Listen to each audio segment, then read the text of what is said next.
Assalamualaikum warahmatullahi wabarakatuh. Selamat pagi anak-anak. Selamat hari Senin. Bagaimana kabar anak-anak hari ini? Sehat, semangat ya? Ya.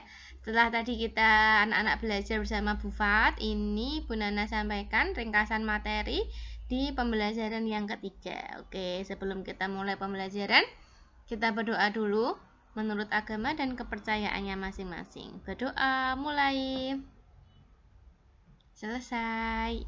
Ya, pada pembelajaran yang ketiga ini, nanti anak-anak akan belajar muatan pelajaran bahasa Indonesia, IPS, dan PPKN. Bahasa Indonesia masih tentang ide pokok, IPS-nya masih tentang Indonesia, ya. Tapi di pembelajaran 3 nanti, ini kita akan membahas tentang sumber daya alam dan pemanfaatannya. Oke. Kemudian PPKN-nya masih tentang sila dalam Pancasila. Sudah siap? Kita lanjut ke slide berikutnya. Sebelum kita membahas tentang sumber daya alam yang terkandung di wilayah Indonesia, terutamanya di laut ya nak ya, kita mau jalan-jalan dulu ke Pulau Madura. Siapa yang sudah pernah ke Madura? Ya, kalau ke Madura kita lewat jembatan panjang itu ya, namanya jembatan apa? Benar sekali, namanya adalah jembatan Suramadu ya. Pulau Madura itu masuk dalam wilayah Provinsi Jawa Timur, meskipun sebenarnya nak, Pulau Madura itu terpisah dengan kabupaten-kabupaten lain di Provinsi Jawa Timur, Kak. Jadi Pulau Madura ini adalah pulau terpisah, pulau sendiri ya, tidak masuk dalam wilayah Jawa Timur sebenarnya. Hanya saja karena letaknya berdekatan dengan Jawa Timur, maka masuk dalam wilayah Provinsi Jawa Timur.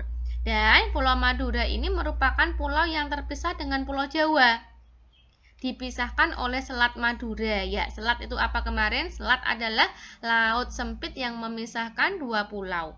Nah, untuk sampai ke Madura, anak-anak bisa melewati jalur darat sekarang ya, dengan melewati jembatan Suramadu. Jembatannya panjang ya, dan di bawahnya laut ya.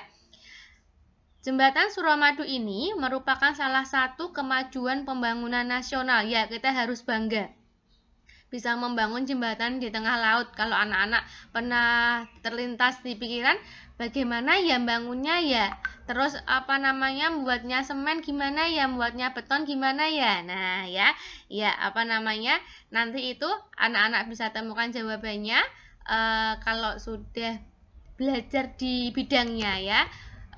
Makanya jadi anak yang pandai, anak yang hebat, biar bisa membangun Indonesia negara kita. Ya, kita lanjut ke berikutnya.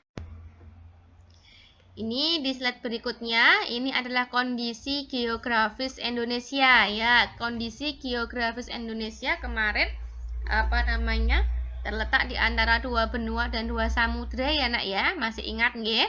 Kemudian kalau kita lihat berdasarkan wilayahnya, itu wilayah Indonesia itu lebih banyakkan lautannya daripada daratannya ya. 2/3 wilayah Indonesia itu berupa lautan, sehingga Indonesia mendapatkan julukan atau dikenal sebagai negara maritim ya. Negara maritim itu negara yang memiliki kekuatan laut, potensi laut yang kuat. Wilayah Indonesia yang berbentuk kepulauan dipisahkan oleh selat dan laut itu menyimpan banyak keragaman, baik itu keragaman dari sumber daya alamnya ataupun keragaman dari segi budayanya ya. Kemudian keragaman yang disebabkan adanya perbedaan pulau satu dengan pulau yang lain ini tidak menjadikan alasan kita untuk berpecah, tidak menjadikan penyebab kita untuk bercerai ya. Tetapi perbedaan yang ada di pulau satu dengan pulau yang lain, di daerah satu dengan daerah yang lain merupakan sebuah kebanggaan, sebuah kekuatan untuk kita harus bersatu. Karena apa? Karena pulau satu melengkapi pulau yang satunya lagi, ya kan? Pulau satu melengkapi pulau yang satu lagi, jadi saling melengkapi. Perbedaan yang ada itu bukan untuk pemecah, tapi adalah sebagai pelengkap. Nah, gitu. Nah, ini di slide yang berikut ini, pengaruh kondisi geografis Indonesia sebagai negara maritim terhadap kehidupan ekonomi masyarakat. Kondisi geografis negara Indonesia sebagai negara maritim dan kepulauan itu memberikan keuntungan yang besar bagi bangsa Indonesia, nak.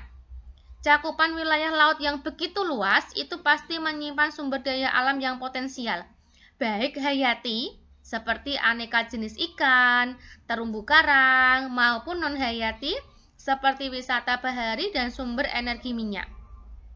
Besarnya peluang ekonomi tadi dari pemanfaatan potensi sumber daya alam laut tadi yang sedemikian besar ini tentunya dapat memberikan kontribusi, memberikan manfaat bagi kehidupan ekonomi Indonesia. Nah, mereka yang merasakan langsung manfaatnya ini adalah mereka yang tinggal di daerah pesisir.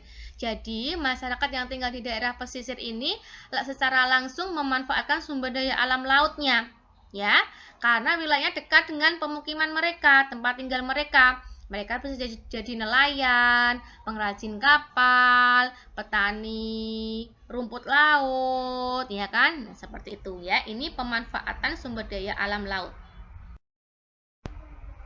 Nah, selain memberikan keuntungan yang besar, karena wilayah kita sebagian besar adalah lautan, ternyata juga memberikan ada dampaknya.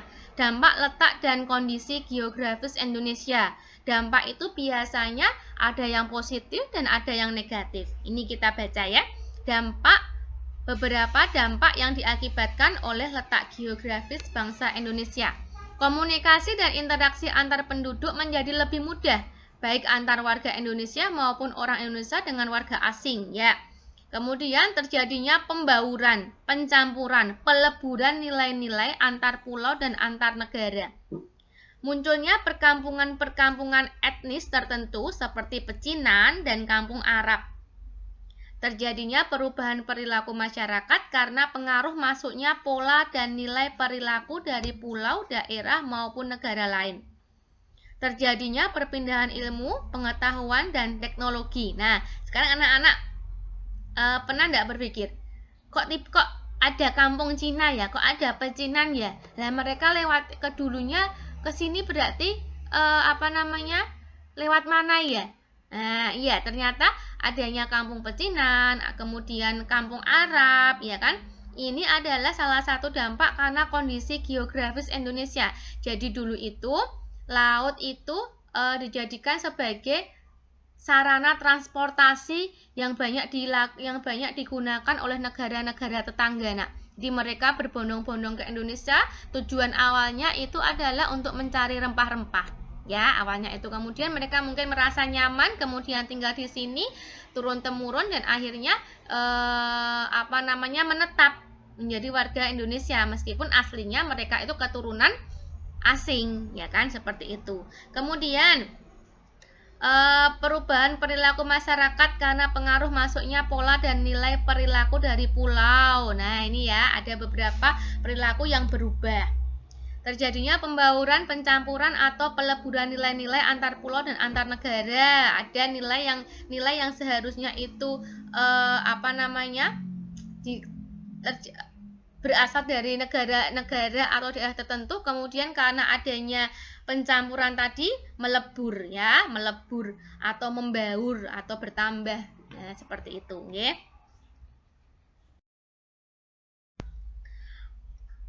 Meskipun letak geografis Indonesia yang begitu kaya, tapi bagaimana cara kita untuk tetap bisa menjadi diri bangsa Indonesia sendiri, ya. Jadi diri bangsa Indonesia itu harus dijaga. Karena itu apa? Karena menjadi ciri khas. Lah, salah satu cirinya apa? Kita itu ini Pancasila, ya. Pancasila itu sebagai dasar negara diumpamakan sebagai satu paket lengkap yang menopang negara kesatuan Republik Indonesia. Merupakan satu kesatuan yang bulat dan utuh dari 5 silanya. Jadi antara sila 1, sila 2, sila ketiga, sila keempat, sila kelima itu tidak berdiri sendiri, nak. Disaling berkaitan, saling melengkapi, ya. Setiap sila yang membentuk Pancasila merupakan unsur yang mutlak yang membentuk kesatuan, bukan unsur pelengkap. Artinya, satu sila itu menjiwai dan dijiwai oleh sila-sila yang lain. Misalkan, ini ada ada contoh seperti ini. Melaksanakan piket kelas. Nah, ini contoh pengamalan Pancasila sila keberapa? Sila ketiga. Berarti bisa juga apa Bu Nana ya? Selain sila ketiga ya? Bekerja sama. Bekerja sama itu sila keberapa ya? Oh, sila kedua. Bisa juga ini kan kalau piket kelas kan tidak ada perbedaan laki-laki dan perempuan, semuanya dapat tugas yang sama. Berarti sila keberapa lagi ya? Sila kelima. Nah, jadi seperti itu. Jadi sila 1 itu menjiwai sila yang lain. Seperti itu ya.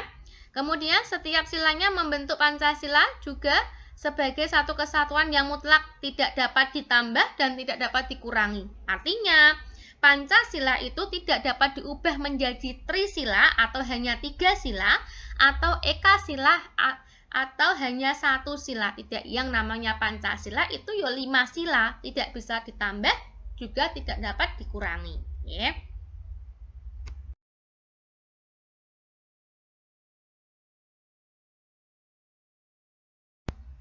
Nah, setelah tadi sudah mendengarkan penjelasan Bu Nana, semoga bisa membantu anak-anak belajar ya. Ini ada tugas pembelajaran 3. Ada IPS, PPKN, dan Bahasa Indonesia. Yang pertama IPS-nya, 5 jenis pekerjaan yang memanfaatkan sumber daya alam laut. Tadi ada nelayan, ada petani garam boleh, kemudian petani rumput laut boleh, ya kan? Kemudian sebutkan 2 dampak positif dan negatif dari letak kondisi geografis Indonesia. PPKN-nya, sebutkan sila-sila yang mencerminkan pada kegiatan berikut, yang menjiwai ya, yang menjiwai kegiatan berikut. Gotong royong itu mencerminkan menjiwai sila berapa saja? Perayaan hari besar keagamaan. Sila pertama, sila keberapa? Sila keberapa? Ya, menjenguk orang sakit. Sila kedua, sila keberapa? Sila keberapa? Nah, seperti itu nggih. Kemudian di bahasa Indonesianya, karena kemarin kita sudah agak lama tidak menuliskan ide pokok, nanti kalau lupa, anak-anak silahkan dibaca teks kejayaan bahari masa lalu di buku paket di halaman 148, kemudian tentukan ide pokok dari paragraf 1 sampai paragraf 5 saja. Itu tugas di pembelajaran yang ketiga, nggih.